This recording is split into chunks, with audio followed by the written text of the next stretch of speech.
Mm. Good morning, good afternoon, good evening. Depends whereabouts in the world you are. This is Phil from 15-Minute Guitar Practice.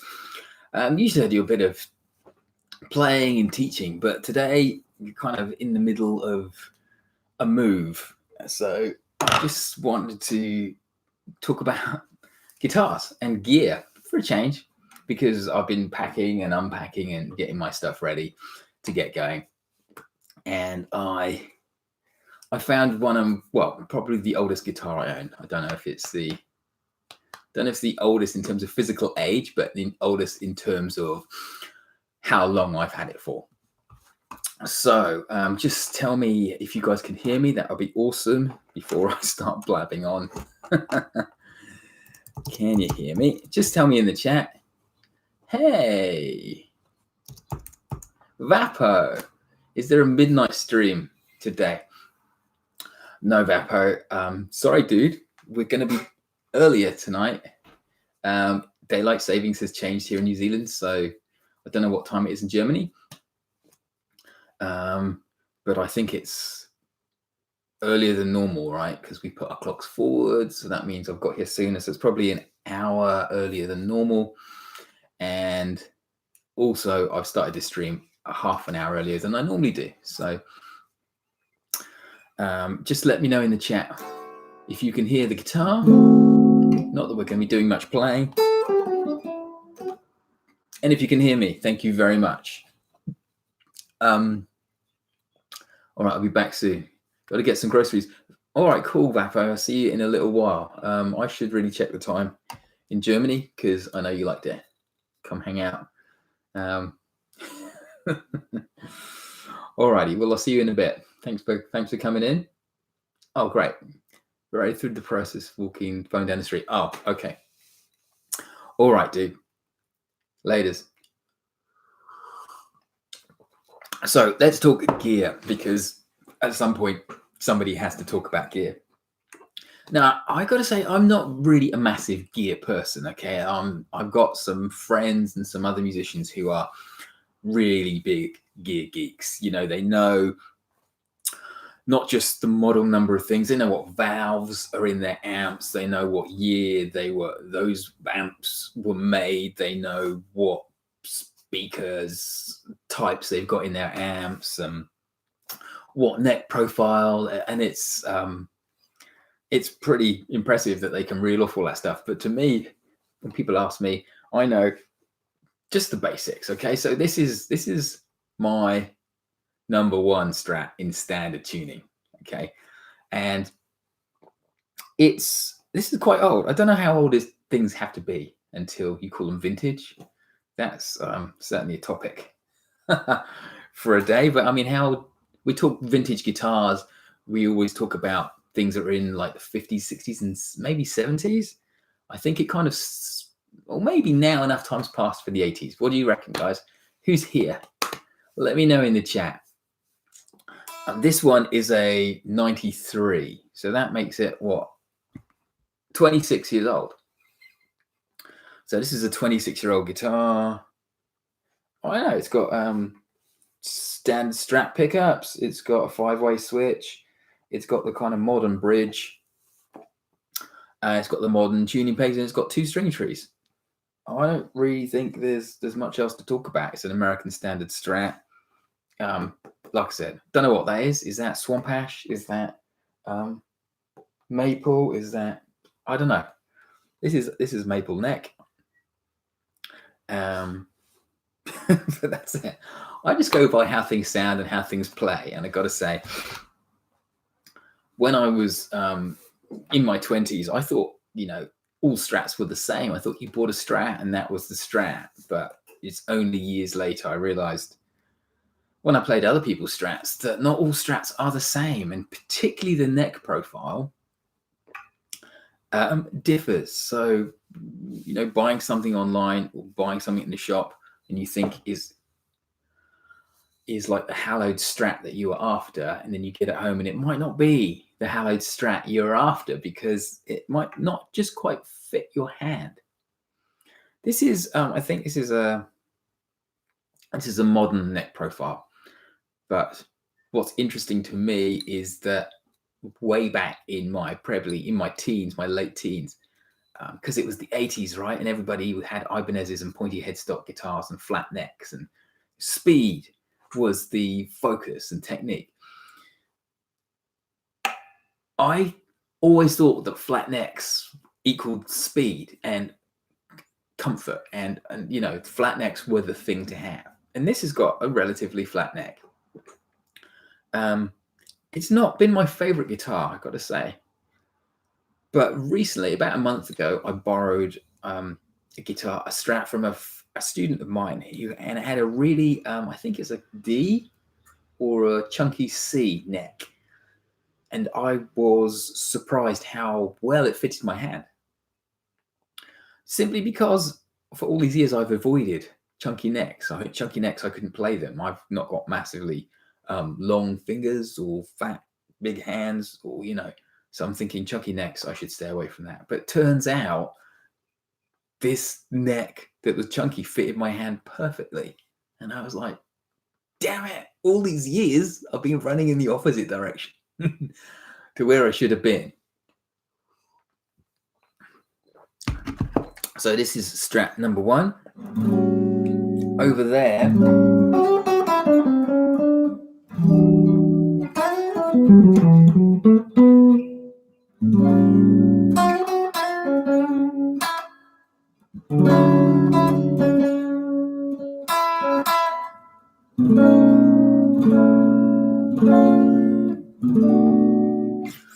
so yeah, this is nice. Over here, this is the one that's been with me. Let's take a look at this one. This is a 96. This is a 93 Strat standard. This is a 96. Where's the serial number? Yeah, it's on the back, 96. And this one went with me. This was my favorite guitar for a long time. This is a Strat Plus Deluxe, I think. Don't know what kind of shape it's in.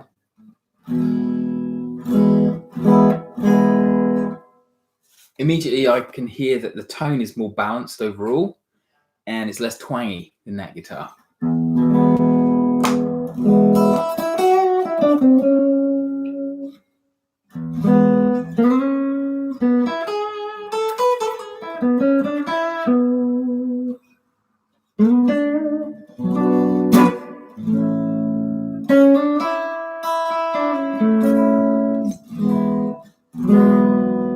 Now, the reason it's less twangy is because it has these gold Fender, man, it's a bit bright. Fender lace pickups, lace sensor pickups. All three of these are gold. You used to be able to get, I think, reds, blues, golds, and silvers. I have no idea what the difference between any of those is. I like this guitar. Yeah, it's got a flatter neck than the other one, so it's quite fast. And this was the one I took to New York on tour. I only took one guitar to New York, and this traveled pretty good. I was in a rock, kind of dance rock band, and I wanted less twang and more kind of more rocky tone. So these gold pickups are, I think they're higher output slightly, and they're also a bit less twangy. So they're a bit more in the rock kind of side of things without being single coil sound. But this has fallen out of favor. It's got, what's it got different? It's got lace sensor pickups.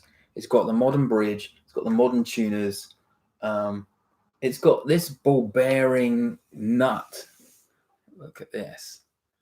So each string goes across a metal nut, and either side of each string is a ball bearing. So it's supposed to smooth the tuning when you mess with the whammy bar. Now, the other thing this has, you can probably hear it.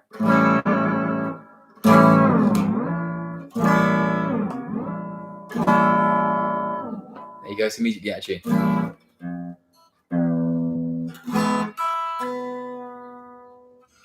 It's got a trem setter in the back, which is, it seems to be a device which kind of pushes the other way. Now, I remember getting this and being weirded out by the back because it makes the whammy bar very stiff.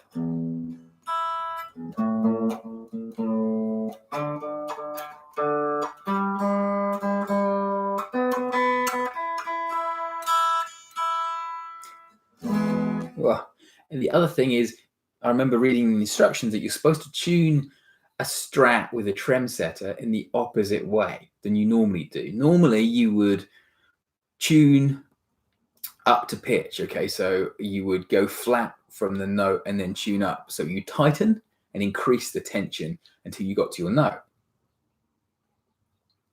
But the instructions for this strat with this trem setter in the back, which I should have taken the back off, but sorry, I didn't.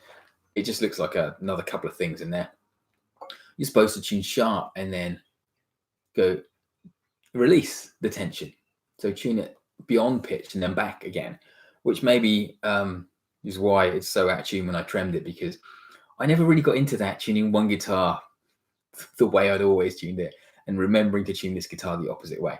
But let's test that theory. So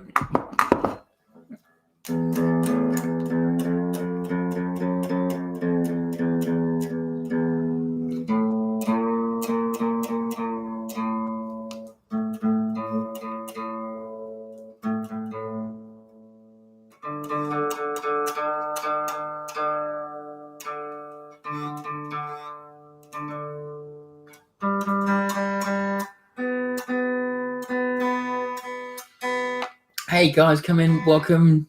It'd be good to see some action in the chat. Tell me what guitar you're playing currently. And also, I'm really interested in this stream in talking about the one that got away. I'll tell you my story in a moment, but there's one guitar that I really, really miss. And I think that's quite a common story. So tell me what guitar you're playing right now, and if you have a story about the one that got away.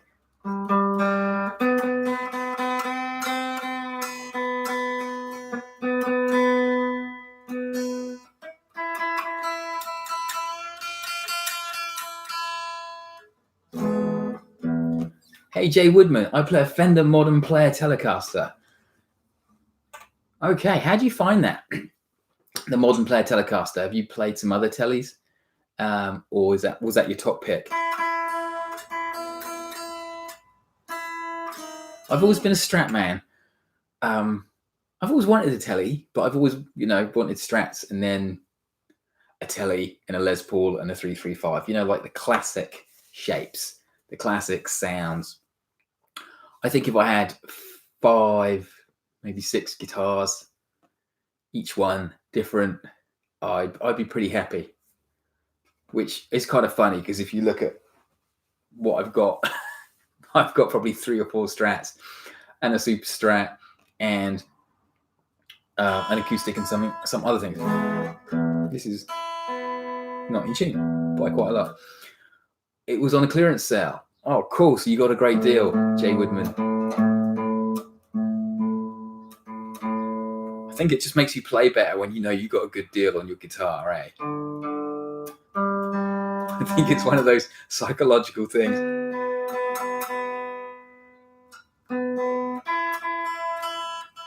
I bought this from a shop in Harrow in northwest London.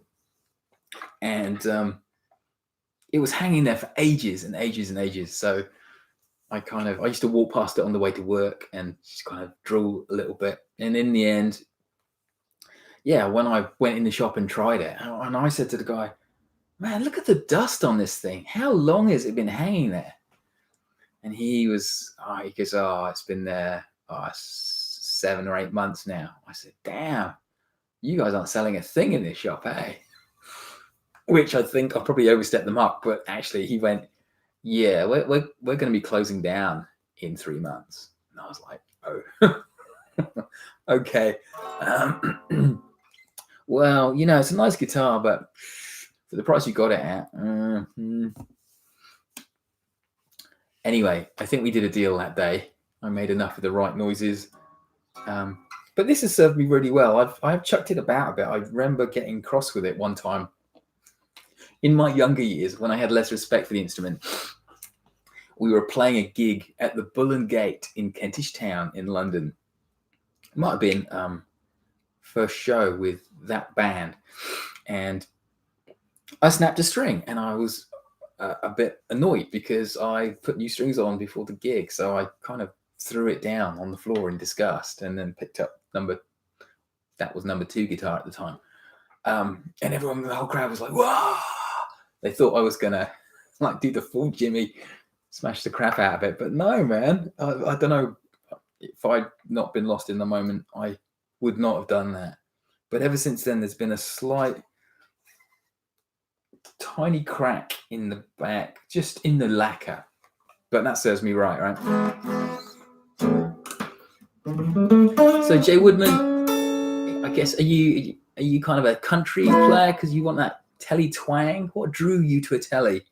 Because when I was coming of age in guitar stuff, there was tellies all over the place in indie music in England, and I hated indie music. I hated. I was surrounded by it, and I hated it so much. Call it this indie jangly shit. I remember because it was the 80s, and I wanted to rock. I wanted to be like Poison and Bon Jovi and Metallica, and but nobody in my town really wanted to be that. They wanted to be REM or the Blue Aeroplanes or the Cure or the Happy Mondays or all that stuff that came out of Manchester, England in around that time. And man, I couldn't stomach that stuff. Everyone was like, it's a kind of pills generation, everybody going to clubs, and I was like, man, why would you go to a club and listen to that shit? Why don't you stay home and learn to play an instrument? Yeah, I feel have different feelings now, but that's how I felt.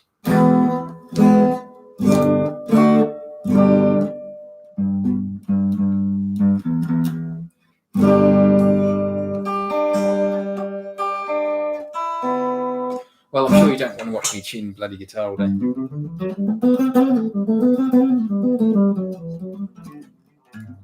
But yeah, it travelled well. I was very lucky when we toured New York and to get this put in, not an overhead locker actually. It was there's a tall upright locker on aircraft. It's not even a locker. It's just an area where businessmen hang their suits and things. So like quite a tall thing, and I just got to slide it in there.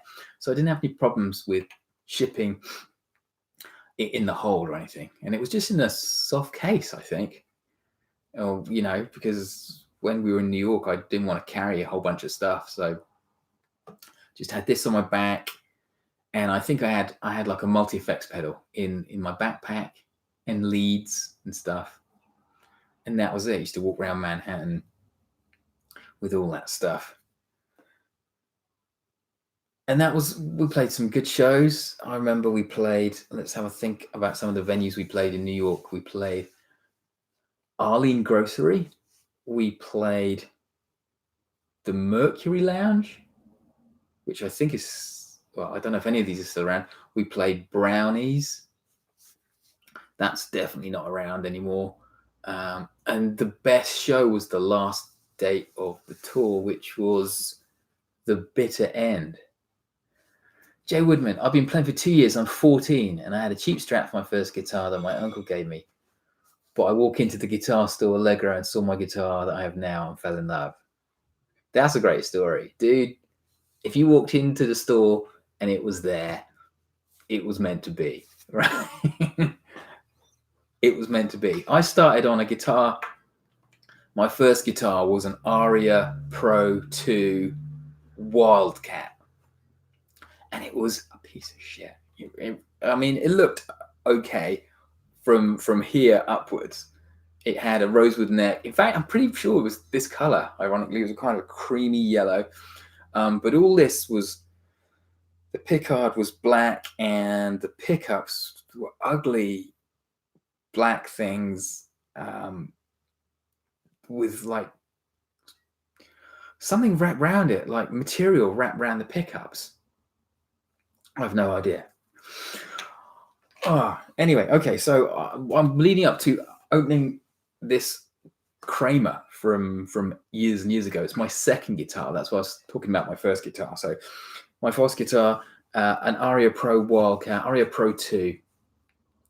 I'd never seen an Aria Pro 2 in my life, and I'd never seen anybody who I admired as a guitar player play one. So I was kind of happy I got one because it was my first guitar, but I was a little bit pissed at my parents for buying me something that nobody else even played. But I stayed with that for about a year. Yeah, I was about 16 when I discovered kind of Metallica and all the bands that I wanted to rock. So having an electric guitar was what I needed. But man, it didn't sound good. So then I got this guitar. Now it's been in storage, not in a good way, for probably 2 years. So let's take a look at it and see what kind of shape it's in. Now, so that was a 93. That's a 96. So both of those are around 20. One's 23 and one's 26 years old. Over here we have this. So let's take a look. Now you can see.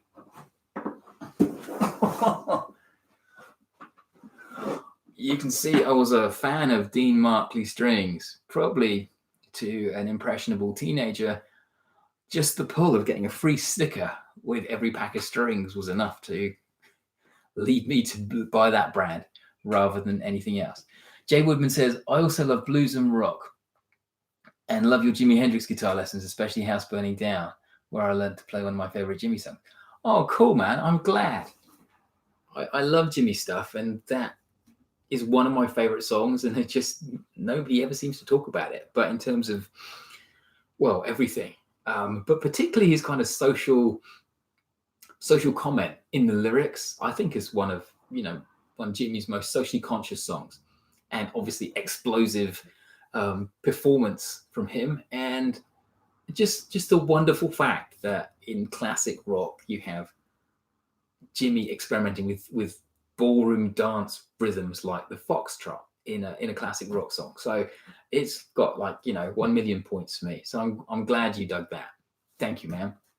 All right. So yes, you can see I was also a fan of the band Reef because I got a free sticker from something.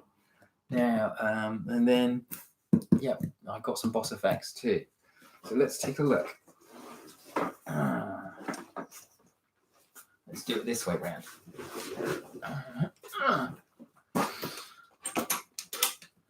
Okay.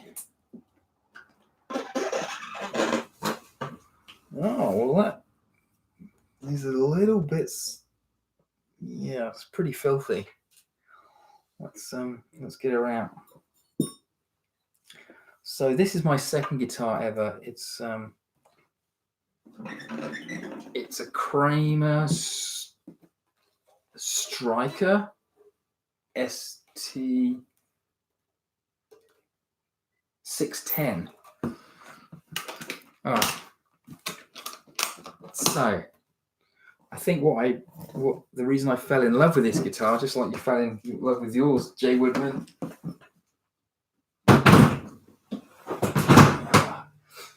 Now, the reason I fell in love with it is because I'd recently watched the movie Crossroads with Ralph Macchio and Steve Vai playing the Devil's guitar player. Now, he had a Jackson or a Charvel or something like that, and it looked like this. It had a pointy headstock, tick. It had a cherry red body, tick. It had a maple neck, which this doesn't have. This has got a, well, I don't know what that is. This might be maple, but this has got a rosewood board. But it was the closest I could get to that guitar that Steve Vai was playing in Crossroads.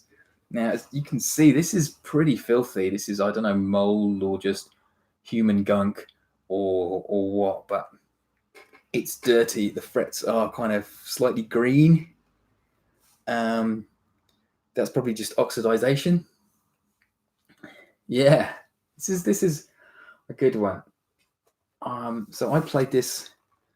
This is my guitar from probably.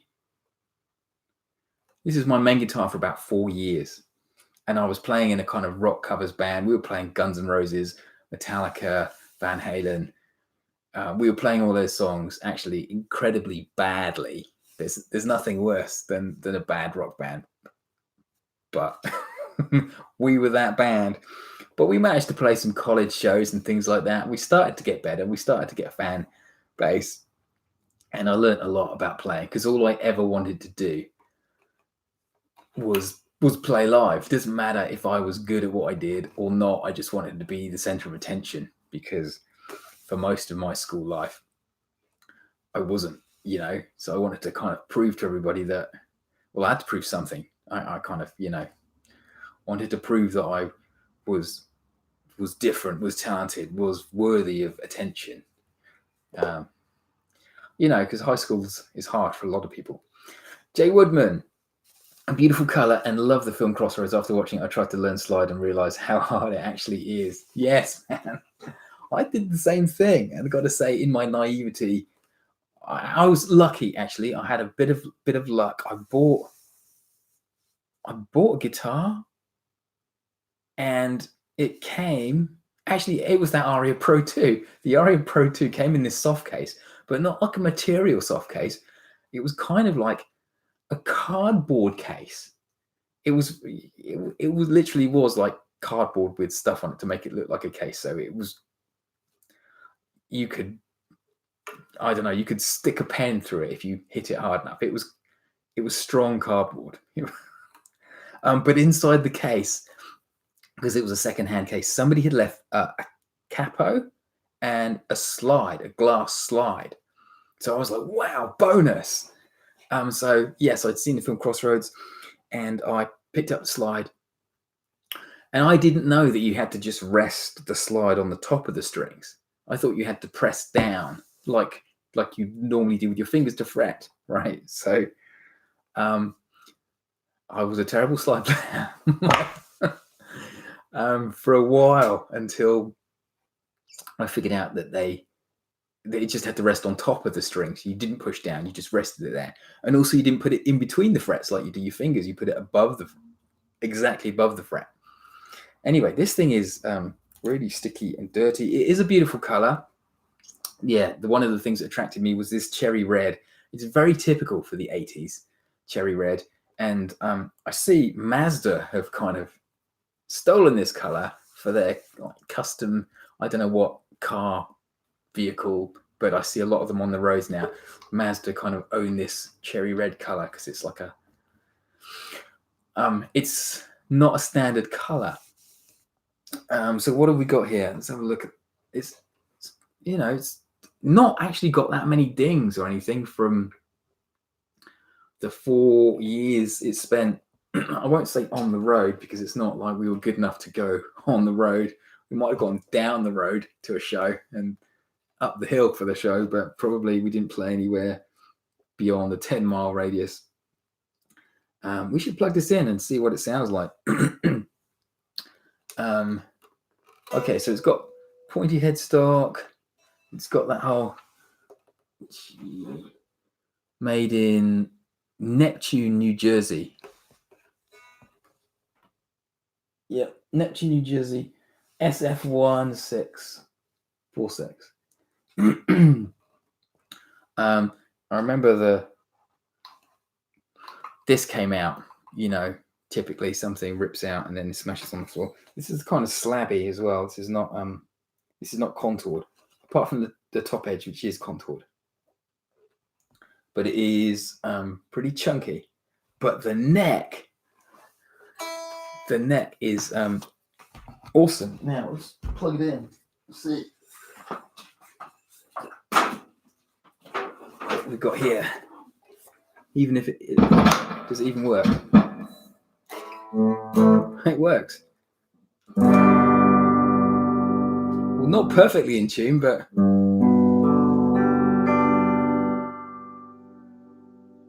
Oh, it's got locking trem, and it's got those kind of fine tuners over here. It's got a Floyd Rose 2, and pickups designed by Seymour Duncan. It's proudly written on that. I think the input jacks are a bit dodgy.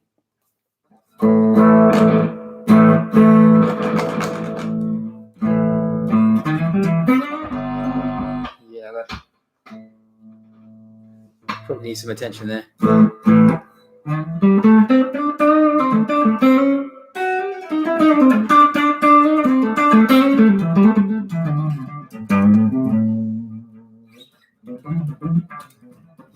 The neck is just massively fast, but I tell you what slowed me down is all the gunk on the fretboard and the frets. So there's some oxidization, there's some probably mold, I don't know. But this is from 1990, so this is a 26-year-old guitar as well. And these Kramers and things, these are coming back, right? I've seen Kramers and Charvels and Jacksons. I've seen John Mayer playing a hot pink one. I've seen a few other people kind of, go back around to exploring these things. I noticed Kramer, was it last year at the NAMM show? Kramer have kind of reinvented themselves, and they had a stand at NAMM and all of this new stuff going on. So it's cool. When I got this guitar, I was really happy because A, it looked like Jack Butler's guitar in Crossroads. B, I knew that Van Halen played a Kramer. I knew that Richie Sambora played a Kramer. So this was much more in line with kind of what my heroes were playing. And it had a pointy headstock. I think pointy headstocks were kind of compulsory in the 80s if you wanted to play rock. I should really give this a wipe. Vapo, Gibson reinvented Kramer. Did Gibson now own Kramer? Vapo. I should have, I didn't realize that they reinvented them. So maybe that was one of their more sensible purchases. I think they also own Charvel. That's why they pushed it on NAMM. Great. Well, at least Gibson's doing something right. Gibson own a lot of guitar manufacturers. Yeah.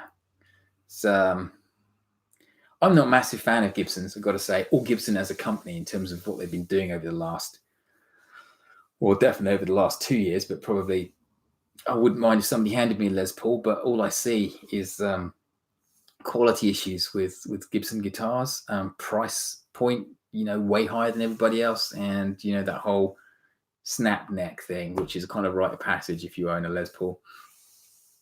But Kramer's, good choice, Gibson, because it's going to come around again. If you're in the game long enough, all that stuff you did years ago finally comes back around into fashion.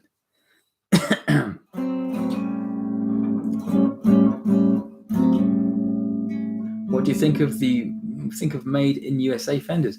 Well, these are two made in USA Fenders. I think they're fine.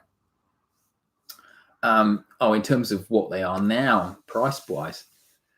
Well, yeah, I think in terms of quality, if you look at the Mexican build versus the American build, I'm not sure there's much in it these days. That Hendrix Strat I've got, which is a Mexican Strat, I love it.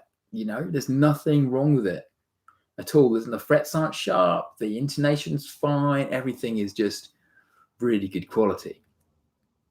So I think the years ago idea that you bought a Mexican one, you're buying a cheaper version. I mean, it's cheaper because labor's cheaper, right? In Mexico, if you manufacture something, there's only two things you can save on. That's cost of materials and cost of labor. So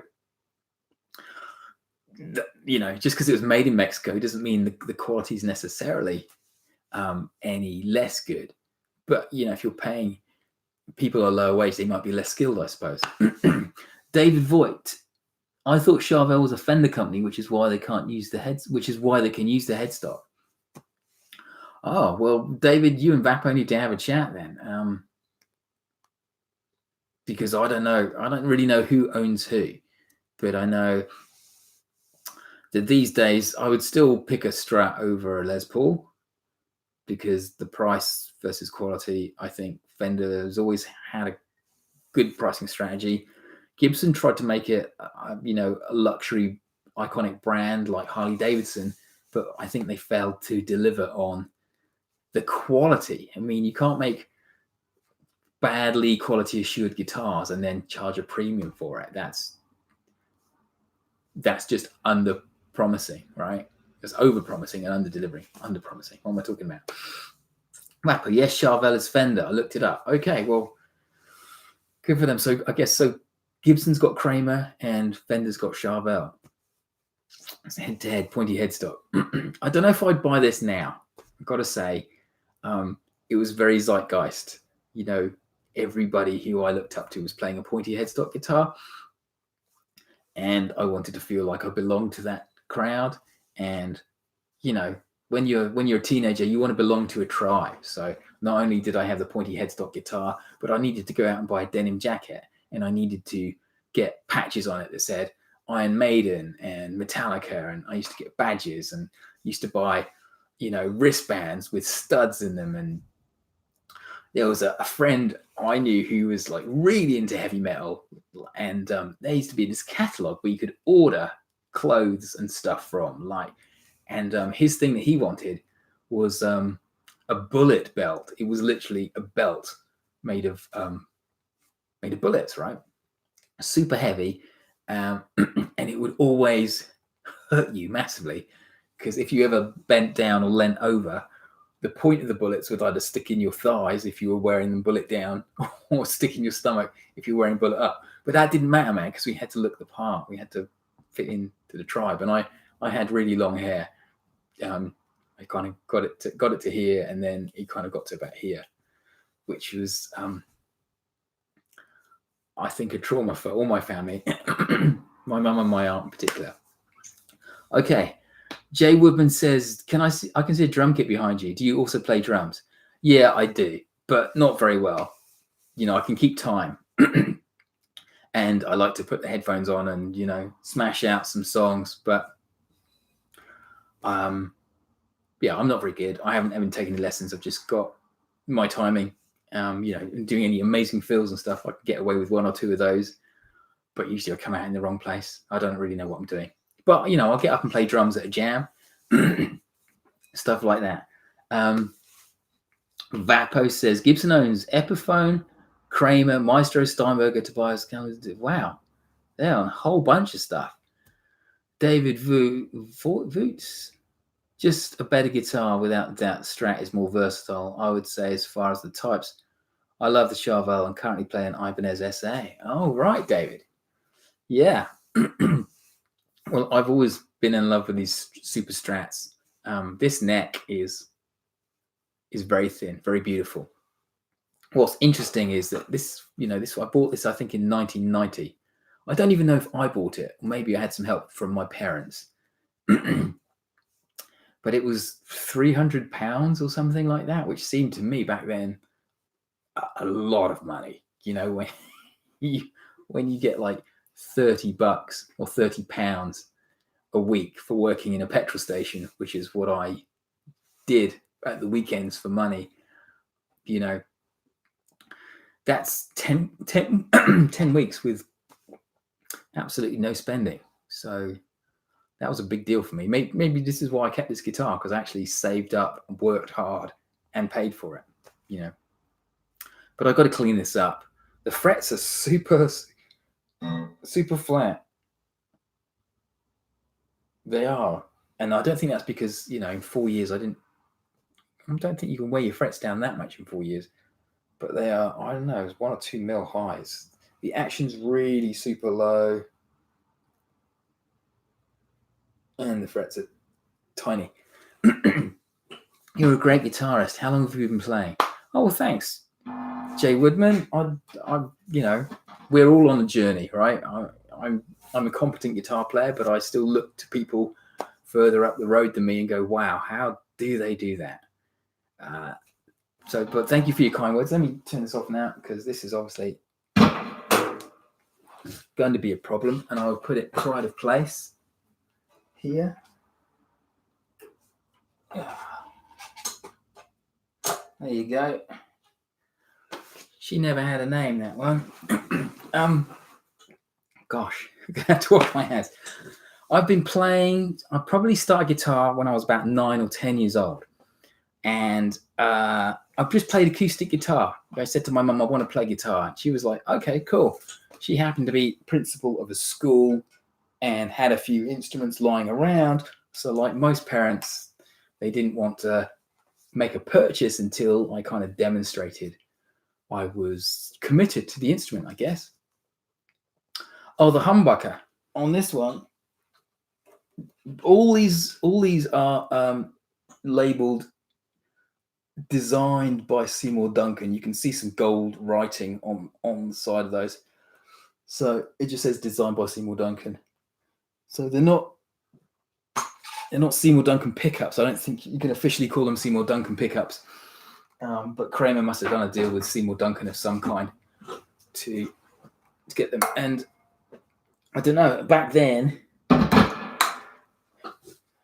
I couldn't really describe the quality of the pickups because all I ever did was play it on 10 with full distortion, right? So the quality of the sound, I don't know how good it is, but I don't remember it being noticeably bad or exceptionally good, but it was, I was happy and fine with it. So yeah, I've been playing since I was 9 or 10 years old. My mum borrowed the guitar from school. It was a nylon string guitar. Man, I wish parents knew more about gear. Okay, so I wanted to play guitar. My mum come home with this flamenco style nylon string thing. And I was like, oh, okay. And had a really wide fretboard. Anyway, I played the hell out of that guitar. I really did. And I remember when she took it back to school after the holidays, I think she borrowed it for the summer holidays. There was scratch marks all over the place because I was just like, I've been strumming like a demon for about 2 or 3 months. So then they decided to get me an actual acoustic guitar, a steel string one. And my guitar teacher at the time guided my parents to get this particular acoustic guitar, which I don't remember the brand, but I do remember being able to do that around the neck. I can do that now as an adult, but maybe I was 10 or 11. So with 10 or 11-year-old fingers, I was able to do that around the neck, and it had a nice thin neck. It was easy to fret stuff. Do you name all your guitars? Says Jay Woodman. No, I don't actually name any of them, but usually people do. I mean, do you name yours, Vapo? Have you got names for your guitar, Jay Woodman? David, have you got names for your guitars? I don't. I think I named my Marshall half stack. I think I named it Marsha one time. But again, that was because it was the holy grail. Having a Marshall 100-watt stack, that's a 100-watt head, a JCM 800 100-watt head, which was switchable between clean channel and dirty channel, and a head reverb, and a 4x12 cabinet. That was like, it's like I've arrived. Now, I bought this off a friend of mine and a fellow guitar player who you might know. It's Mick Taylor, not the Mick Taylor from the Rolling Stones, but Mick, who does the pedal show with Dan. So I remember buying that Marshall off him and him being very insistent. He wanted, and I quote, 420 sheets, which was 420 pounds. And I was trying to negotiate with him, but Mick was a very confident guy. He was a brilliant player. He was 2 years younger than me, and he'd done heaps of gigs. Okay, so he's very confident in his playing. He's very confident in his person, and I wasn't any of those things at that time. So yeah, I didn't manage to negotiate anything. I paid 460 pounds for that, and I thought I'd arrived. Oh, more comments. Vapo, you're thinking of buying a Boss Katana. Do you ever play one? Is it as good as people on the internet say? Looking at the 50, is there a functional difference between that and the 100? I have never played a Boss Katana. I think I know one person who owns one. One of my students owns one, but I've never heard them really talk about it. So like I said at the start of the stream, I'm not really a gear guy. So the stuff I own, like this is 26 years old, that's 23 years old, that's 26 years old. This is, that Fender Pro Junior is probably 12 years old in terms of my ownership of it. This is the youngest thing, probably about 6 years old. So I'm not one of those guys who buys stuff, keeps it for a while, looks on eBay or whatever and goes, oh, I'll get that, and swaps it out. These, if you saw me 20 years ago, this pretty much would be the same stuff. I would be playing with the same stuff. David Root says, here's a katana. It's great amps. Just do it. I'm also no gear guy, but I really want to switch my home setup, which is just 2 Roland microtubes in stereo. Well, David's recommend he has a katana. He's recommending it to you. So the great amps. David also says, my mum bought me a steel string acoustic when I was 8, but with no musical family members, it was an 18 months before I found out you have to tune it. Could understand why I was getting worse. Yeah. Sometimes it's the simplest things, isn't it, David? The simplest things that nobody tells you. And, back then, I'm sure, when I was learning, there was only books at the library or books that you'd buy or teachers you had to pay for. But either way, there just wasn't the ways to find out stuff as there are now. But I was lucky. I had this great guitar teacher. Now, I want to say that his name was John Menzies. He was, he had group lessons, but he always sang. So we played the chords and he sang. And he would give us these sheets. He would go through each week. He'd listen to the top 40 and he'd probably pick a couple of songs to work out. And then he'd write the chords above the words and he'd give us the sheet. And then we'd play, a G. We would be playing open chords, we'd play.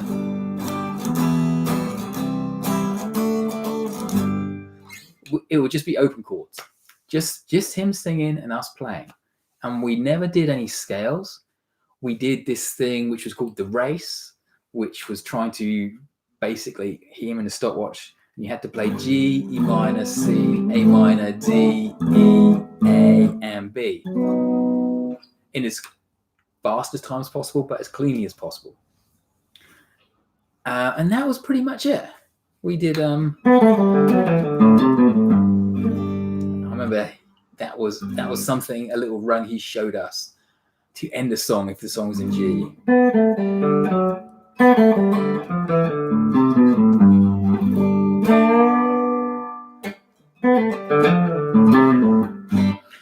But that was the only kind of lead playing stuff. There was no scales, no music theory, just singing and playing. 4 years. And I think that was really good grounding. I never got bored. Although it was singing and playing, I liked singing. We weren't singing. He was singing. But he was very charismatic and he was always really encouraging and excited to see you and, just exactly the kind of teacher you want. Okay.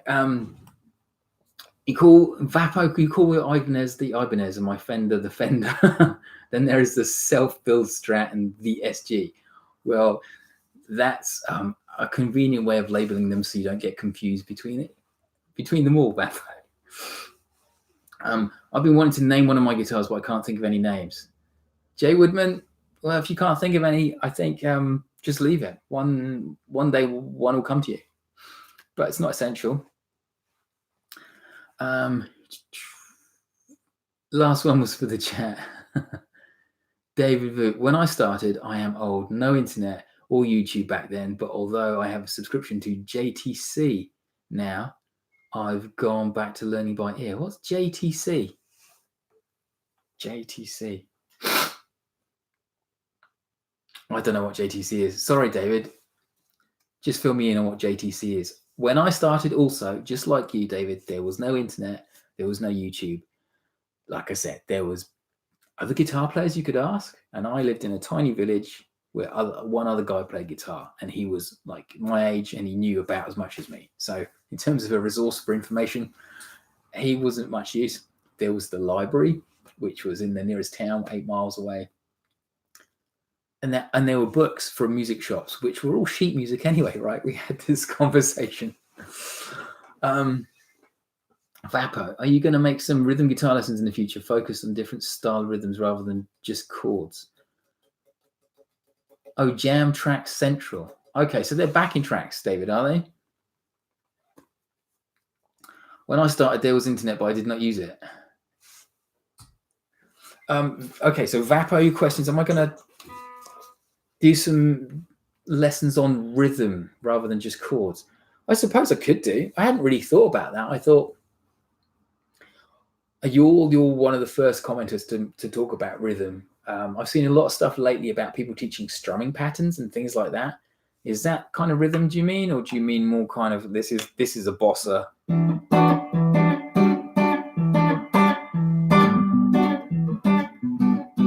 That kind of stuff. Jay Woodman, I'm very lucky. I'm 14, but do like to challenge myself and try to learn by ear.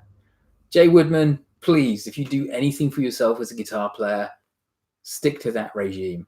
Do ear training regularly as you practice your alternate picking, or as regularly as you do anything else, because there's a generation, maybe 2 generations of guitar players who never needed to listen and figure something out by ear, because they can get the tab from Ultimate Guitar, or they can go to Songster and get the tab. And that's great because they can learn to play the song quicker, but it's bad because they never learned the process of listening and recreating and transcribing. And I can't tell you, I go on about this all the time, I can't tell you how valuable that is. Everything I learned in my formative years on guitar, I had to learn by ear. If there was an easier way, I probably would have taken it. But at the time, if you wanted to learn how to play a song, you needed to get the record or the tape and play it and listen and figure it out. That was it. Okay. Strumming pattern. Vapo says, I mean strumming patterns and the classic styles of rhythm like bossa nova, so that may be possible to change the style of a song from rock to bossa to reggae. All right, Vapo, I'm going to make a note of that. That's pretty interesting. So it's kind of what you're saying is with different rhythmic approach, you can basically transform a song. So you could play a song in a rhythm style like reggae, you could play it in a pop style, you could play it in a bossa nova style, you could play it in a jazz style. Same song, different kind of moods and feels on it. Is that what you're doing? Jay Woodman says, one of the first songs I learned by ear was White Room by Cream. Wow. Not bad, dude. Not bad at all. That is, I mean, that bit's easy.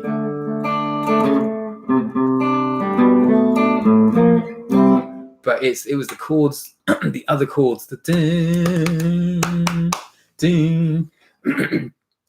I remember it had, it's got some of those strange chords in it. Not strange, but, part of the Cage System chords in that intro bit. Keith Richards' rhythm will be appreciated. All right, Vapo, Keith Richards' rhythm noted. Let me make a note of these things. What else would you guys like me to teach? I don't often get to chat as much as I do. Usually I'm yapping on and playing. Okay, so David, you were saying about Jam Track Central. So those are just backing tracks, I'm assuming, and you're playing.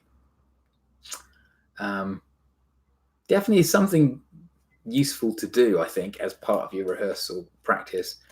Improvising over backing tracks is important, but I think what's not useful about improvising over backing tracks is quite a lot of people, they start playing the backing track and they start playing, and then like 30 to 45 seconds in, they actually stop improvising and just go and play the stuff that they know that works. They don't take any chances out of that. Okay, Vapo, lessons on Hendrix tracks would be nice too. Just a song per video or something like that. Okay, that's a pretty straightforward one, Vapo. Obviously, being in a Hendrix tribute show, there's 2.5 hours of Jimmy stuff to choose from. Is there any particular songs? I ask because there's a lot of good material on playing note for note stuff by Jimi Hendrix. So although I've done some, I kind of steered away from that a little bit because that market's already served. People have already got enough resources on things like how to play Fire or whatever. But I guess I could do stuff like that. Gypsy Eyes. Yeah. We did learn it, but actually didn't work that well live, so we ditched it, Jay Woodman. Something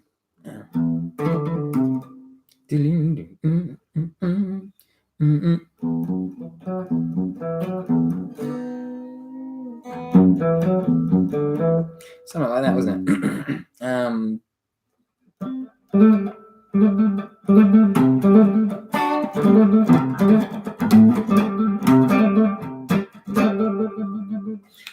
Yeah, we learned it about 4 years ago as part of the set of Hendrix songs we were going to play, and then when we actually played it for a bit, it didn't really work live. So we had to drop it. Just learned the chords though, but managed to learn the rest later on when I learned more on guitar. Oh, good stuff. Vapo says lessons on Hendrix tracks. Vapo, the 15-minute Voodoo Child version would be great, of course. Yeah. And now I might go into that. I probably wouldn't teach that note for note because 15 minutes of Jimmy wailing, that's a lot of transcribing. But that was always one of my favorite Hendrix tracks, just because of the amount of delicious licks in there, and also because it's tuned down to D. So it's like a blues licks masterclass. That Voodoo Child jam with Steve Winwood on Hammond or whatever it is. Band of Gypsies too, yeah, and also focused on rhythm. Band of Gypsies.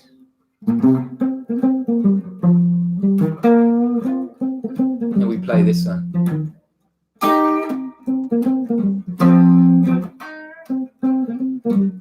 That one. But I'm playing it on key. But yeah, okay, well, I'll take a look at stuff like that. Classics always appreciate something like Burn or Highway Star. Oh, man. Jay Woodman says, do you like Stevie Ray Vaughan? Man, who doesn't? Stevie Ray Vaughan rocked my world. Yes, I do love him. When I was growing up, when I owned that red pointy headstock guitar, I was into rock. And then my friend Mick Taylor from that pedal show, he was completely into Stevie Ray Vaughan. And he had all the licks, all the phrasing, everything down. And I remember I first saw him play when he was 14 and I was 16, and he killed it. He killed it. He probably wouldn't agree, but, being somebody trying to get to grips with guitar and seeing this kid 2 years younger than me on stage burning the place down was jaw-dropping. And I was kind of not really into blues, but then he was talking about Stevie Ray, and I was like, oh, what is all the fuss about with this dude? And then I think I just bought Texas Flood, and I just heard the ferocity and fire in his playing. And I think the thing that stood out for me was, although it was blues music, which I wasn't really that interested in, the ferocity and fire and his attack and what he did with those notes had the same ferocity as the rock guitar players I was listening to. And so it was an easy bridge for me. Yeah, I can't get near scuttlebutting. Man, well, that's a high bar, David. I used to play it, but even when I used to play it, it's still something you have to practice to get that fluidity all the time. It's not like, if you've been playing 20 years, you're like, oh yeah, I can do that. And then you just feel like, no, we used to play that as the opening number of our set. And I would have to practice and practice and practice and practice and practice that, because of the fluidity required. And I never really quite got it, but it is close enough to have fun playing it. But yeah, Stevie Ray Vaughan was a revelation. And that first album, Texas Flood, from What's the opening track? I think it's Love Struck, right?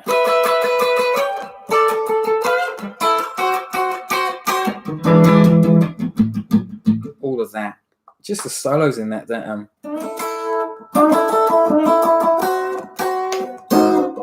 Oh, so let's get this tone right.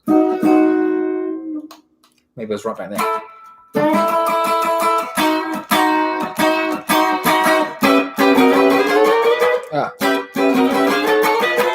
Sticky.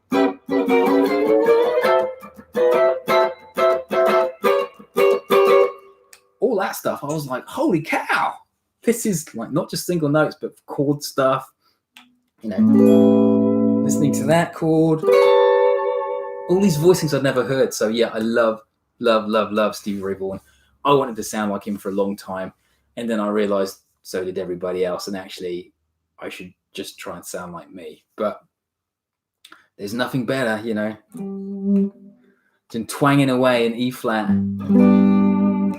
and having Lenny and Texas Flood.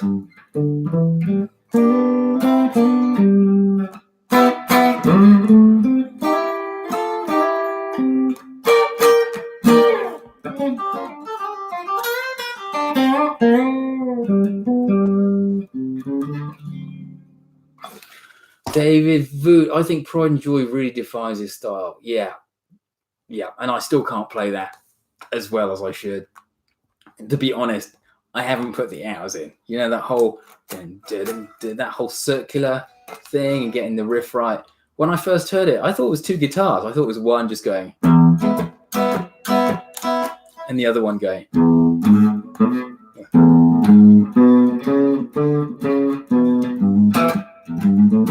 Or whatever. Yeah. I've learned Pride and Joy, and although I can never nail the rhythm of playing just like him.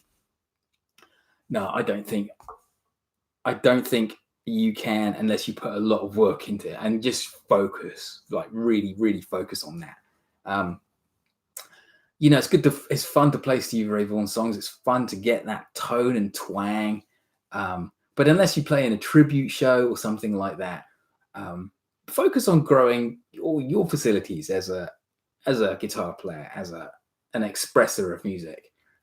Learning to play in the style of is good as a learning process, but ultimately you do want to sound like yourself, I think. And for a lot of years, I wasn't interested in that. I played in like covers bands and I wanted to sound like these people. And when I sounded like Slash or Clapton, I was really happy. But then I realized I didn't have a musical identity of my own. So, all right, let's write down these lessons. So, Vapo's like rhythm. You also were talking about Bossa. You were talking about Keith Richards, the oldest living dinosaur, and Gypsy Eyes, Voodoo Child licks. Vapo, you the man. I love Voodoo Child, blues licks, all that stuff.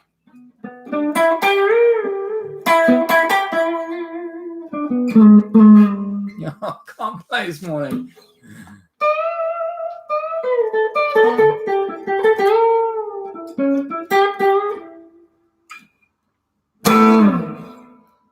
I was going to do some of Jimmy's favorite licks. Now, I know you will say, well, how do you know they were Jimmy's favorites? You know, Jimmy played tons of licks in the space of 20 seconds. How do you know which licks are Jimmy's favorites? But what I have come to learn playing in this Hendrix tribute show, not that you'd know from the stuff I've been playing this morning, is that there are some licks that Jimmy would go to, and there are documented live recordings and studio recordings of these licks where, you know, they turn up, the same lick turns up in 3 or 4 songs. Now, I'm not talking like, you know, like, not talking like a basic lick like that, but, you know, I'm talking a few more notes, but little motifs that Jimmy always returned to. So I was thinking about kind of going through the back catalogue and saying, okay, here at this point in this song, this point in this song, this point in this song, that's the same lick. And maybe you can call it Jimmy's favorites because he had that penchant for going to that lick in 3 different songs. But that's a lot of work. Vapo says, sometimes I can nail Jimmy, but I feel that I need some structure to make it always instead of sometimes. Yeah. Dude, what can I say? It's a discipline. I practice for at least 2 months when it comes to a Hendrix show, because that is how demanding I find it, even though I've been playing this long. I've been playing in this tribute show for 5 years, and I still need a 2-month run up to a show because it's like peak performance. It's not something you can do every day. And I also can't play anything else or listen to anything else or be a part of any other musical project in the run up to a show because I need that focus. Jay Woodman says, I've tried to make up some of my own stuff and managed to come up with a song. Good, well, good for you, man. Don't ever censor yourself, okay? Write songs if you want to write songs. And I think there's a bit of a stigma attached to writing a song. Like, oh, I'm not a songwriter. I don't really know anything about writing a song. Don't do that, okay? Don't do that. The way you learn is not by finding out about the 12 notes in the chromatic scale or how to alternate pick at 250 BPM. The way you learn music is to apply stuff you know to a real musical scenario. And if you're creating a song, that's the best way to learn about songwriting, about song structure, about hooks, about choruses, about A, B, B songs, or A, B, or chords in the key. There's so much you will learn by writing songs. So just write them, you know. And the thing to remember, man, is you don't have to play them to anybody, okay? But you do need to start that process. Even if you call them your secret songs and you just write them and record them and you don't play them to anybody, the process that you go through to get to a final song is an important learning process. So get the notebook out and get writing. If it's a riff, I mean, if you look at my phone, I've probably got 200 little audio clips, maybe more. My phone's always saying it's almost out of storage because I have riff ideas all the time and I play them into my phone, and yeah, sometimes they become songs. Sometimes I obviously don't get to them because there's 200 of them. I go, oh, that's good. I'll work on that later. And then there never is a later. Okay. Try to make up some of my own stuff and managed to come up with a song. You can know Jimmy. Jimmy was sacked from Little Richard's band because he was more outrageous than Little Richard. Well, there is some truth to that. Little Richard, definitely, there was a bit of friction between Jimmy and Little Richard. I've read loads of stuff about Jimmy's life, and anything there is to read, I've read about Jimmy. So I know that Jimmy got fired from Little Richard's band because he missed the bus. He was late. He overslept, and the bus went without him and left him in some hick town with like no money, I think, or $1 in his shoe. And he actually went back when he went to London and became Jimi Hendrix and had the experience and had Hey Joe and things started moving for him. Little Richard actually played a few shows in London, and Jimmy went to Little Richard's hotel to see him to kind of say, hey man, you still owe me money. I think you owe me $50 from the tour because you never paid me. And Little Richard was like, you missed the bus. I don't owe you anything. You missed the bus, bro. You don't turn up, you don't get paid. So Jimmy never got his $50 or $10 or whatever it was. But Jimmy did make a special effort to go. Him and his girlfriend, Kathy Etchingham, went to Little Richard's hotel in London before one of Little Richard's shows in London and asked him for the money. Jay Woodman says, if I ever feel lost in guitar, I just fall back on a good E-blues backing track. Yeah, man, there's nothing like the blues. 3 chords and the truth. I love playing blues. And I had a misconception about the blues. I thought it was too simple to bother with when I was into 7 or 9 minute songs by Metallica with multiple sections. I thought the blues was like for kids because it was only 3 chords. So how hard was it going to be? I'm glad I've matured and changed my attitude because it's a great genre. It's a simple genre to get started with, but it's a very hard genre to master, you know, and you've really got to apply yourself to be a good blues player. All right, guys, I'm going to finish up. It's been an hour and 10 minutes. I've got to do a bunch of things. Good talking to you, though. Like, this is the first chat kind of live stream I've done rather than playing and teaching. But you've given me a couple of other ideas for teaching, so thank you. If any of you have any other ideas about stuff you'd like. Oh, David's saying to Vapo, 120 euros for the guitar is fine. Just keep updating the operating system when you get it, and you'll have the latest amp. Okay, cool. All right, so this is Strat number 1 saying goodbye. This is the dirty old Kramer, which needs probably needs new strings. It needs a clean. It needs obviously that input jack rewiring, and well, I tried to move these tiny these thin tuning things here, but man, one of them's actually okay. All but one of them no longer moves, so that needs lubricating and stuff like that. But that is, I call that a vintage Kramer, right? It's from the first time around. It's not that old in terms of vintage. It's like 20.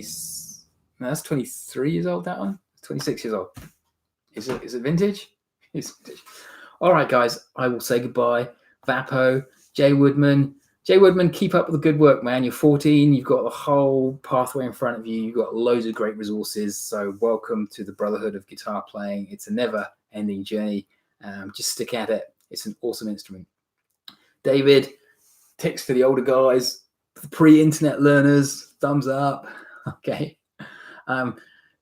David, also keep going by ear. It's a great skill, whether you learn it now or whether you keep going with the backing tracks. Vapo, awesome to see you again. Sorry I've been out of the loop for a couple of weeks.